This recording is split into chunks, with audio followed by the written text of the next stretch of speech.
The Seattle Seahawks have made their first big trade of the new year, going out and snagging Sam Howell, the starting quarterback for the Washington Commanders, in exchange for a third and a fifth round pick, though we get back from the Commanders a fourth and a sixth round pick in return. So you're essentially just kind of falling back in the draft in a couple of rounds in order to get Sam Howell brought aboard. You're not purely giving up any draft capital, though if you're looking for kind of an equivalency of what that would all mean in the old Jimmy Johnson value chart, it's somewhere probably around a mid-fourth round pick. And I, for one, love this trade from the Seattle Seahawks perspective. When you look at Sam Howell, you got to start with his sophomore year in North Carolina. He has an absolutely magical season, throws for 3,500 yards. He has every NFL draft pundit looking at him as a potential top 5 pick in the next upcoming draft after his junior season. But then something funny happened on the way to Timbuktu. Sam Howell found his coach, Mac Brown, turning the offense into something wholly different for his junior year. They were a spread-based conceptual system in that sophomore year. Boom. Then they go to a little bit more of a traditional approach that final year, and that causes a bit of a dip. He also loses 4 skill position players after the end of his sophomore year, coming back into that junior season.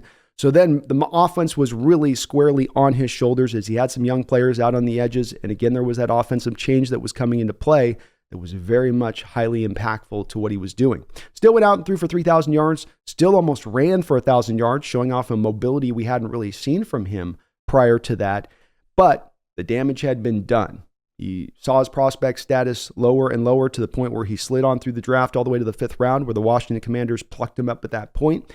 He sat for a year there learning before starting this past year and starting all 17 games, and things were looking pretty good through about 12 weeks of the season.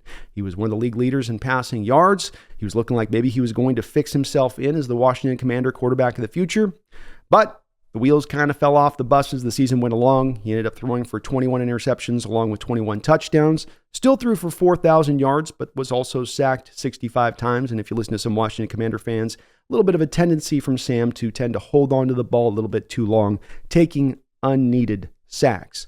So a bit of an up and down year for him, but again, the first year starting. And we've got to keep in mind with this kid that he is only still 23 years old. He's younger than Joe Milton, a Tennessee prospect in this upcoming draft. So to say that the final story's been said or said about his chapter that he's done as a prospect, that we know what he is, no, we do not. And there is some legitimate upside when it comes to Sam Howell. He is a player that's got the full skill set. He's got pretty good size, excellent, good arm. He can make all the throws. He was 10th last year in the NFL in big-time throws. He's got some good mobility. It's not your sort of twitchy mobility. It's more of kind of that Tim Tebow, almost can run like a fullback from the quarterback position kind of mobility. And so the Seahawks have been able to get a quarterback here with some legitimate upside who is still very young without giving up very much draft capital at all. And when I look at this deal, I also think that John Schneider was also trying to look at where the draft was going to go and what was going to be available to him. He wanted to get a backup quarterback for Geno Smith. He wanted to get that guy who was also probably going to be much cheaper. He wasn't going to pay the same prices they paid last year. And when he looked at this upcoming draft, there's probably going to be a run of quarterbacks in that first round. And then that's going to probably thin the herd out in that 3rd and 4th round territory, which is probably where John Schneider wanted to attack and grab that quarterback at that point.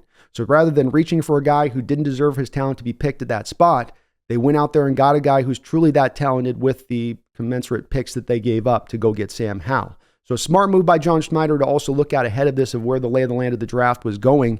And you got in Sam Howell, a guy that you gave up almost just about nothing for, in my opinion, on this, or very, very little of this. You also get him now with 2 years of cheap club control. He's going to cost $1 million of base salary on the books this year and maybe a little bit more than that next year. So you didn't go back in that same realm you had with Drew Lock last year where you're at $5 million and there were incentives on top of it. You're able to kind of load balance this between Geno's cost and Sam Howell's cost. So it's a lot to like with that as well. This is also why I thought the Justin Fields thing wasn't going to really work, because it was really only going to be a kind of a 1-year situation if you were going to look to bring him in, whereas with Sam, you get him for a couple years now. And the part I really like about this, that's the sort of final part of the potentiality of this situation having a lot of success, is we go back again to that sophomore season with North Carolina and Sam Howell having his best year there. And what did he do? What kind of offensive system was he doing it in? The spread-based system. And what kind of system are we onboarding now here with Ben Grubb here going into the future? Spread-based system. So you might be finding in Sam Howell coming to the Seattle Seahawks offense that he finds it to fit him like a hand in glove as far as his understanding of how to run this scheme. And he ran it very, very well in that sophomore year at UNC. So upside, little cost, great trade. And I've been very happy so far with this offseason. I know they're not lighting up the fireworks across the board and making everybody go, ooh, ah. But it's still very solid, the Seahawks approach here so far, and they're laying the groundwork for this team to be able to turn things around in a very fast fashion. And who knows, maybe even have just silently, subtly gotten their quarterback of the future. My name is Brandon Kane. This is the Hawks Nest.